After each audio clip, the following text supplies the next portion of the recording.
uykuda horlaması, nefesinin kesilmesi ne kadar önemli? Şimdi biz şöyle, horlamak, nefesin durması, apne dediğimiz olay çok kulak burun boğazda önemsediğimiz bir şey. Bu hem erişkinlerde çok önemli hem çocuklarda çok önemli. Neden? Çünkü horlayan, apne olan, uykusunda apne geçiren hastaların sağlıklı ve yeterli uykunun dinlendiriciliği olmayacağı için ertesi gün iş hayatlarında performansları düşecektir, aktiviteleri azalacaktır ve uykusuz dolanacaklardır gün boyunca. Aynı şekilde çocuklarda da bu böyle.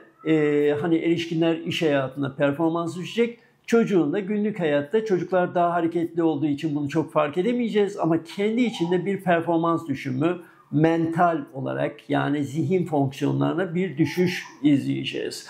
Bu açıdan çocuğun uykusunun çok kaliteli uyuması gerekir. Ama bu erişkinden daha da önemlidir. Çünkü erişkinin mesela gecede birkaç apne görülmesi belki tolere edilebilir. Bunun belli bir sayısı var, kriterleri ve buna göre biz tedavi ediyoruz. Ama çocukta gece uykuda bir tek apnenin yani nefesin durması, kesilmesi bile çok önemsediğimiz bir şey ve bir kez daha olmasını doğru karşılamıyoruz. Aynı şekilde horlama çocukta yine uykunun çok sağlıklı olmadığını gösteriyor. Ne gibi şeylerden olabiliyor? Bu birçok hastamızın karşılaştığı ve bildiği burun tıkanıklıklarında veya işte boğaz enfeksiyonlarında, hastalıklarda, işte bademcik büyüklüklerinde bu hastalığın akut safhalarında olduğu gibi kronik büyük bademcikler, işte burun içi etlerinin şişmesi veya işte kemikteki, kıkırdaktaki bir takım tıkanıklıklardan çocukta bu tür reaksiyonları görüyoruz. Aynı zamanda oda ısısı, işte gece sıcak bir ortamda yatmak, odanın nemi, ısısı gibi faktörler de bu şikayetleri pekiştirecektir.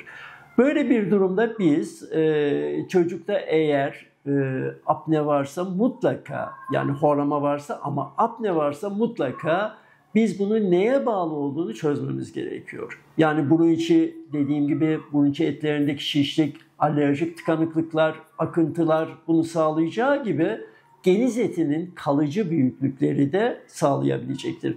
Bu durumda tabii ki bu geniz etinin mutlaka küçültülmesi, eğer tedaviyle mümkün değilse ameliyatla alınması çok önemlidir.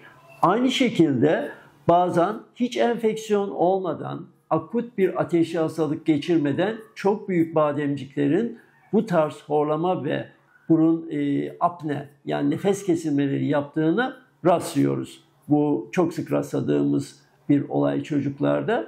Böyle bir durumda o çok büyük bademciklerin, o birbirine değen, öpüşen bademcikler diyoruz, mutlaka ameliyattan alınması çocuğun gece rahat uyumasını sağlayacaktır. Böylece hem fiziksel olarak hem zihinsel olarak çocuğun daha rahat gelişimini sağlamış olacaktır. Bu tarz horlama ve apne sorunlarının çözülmesi.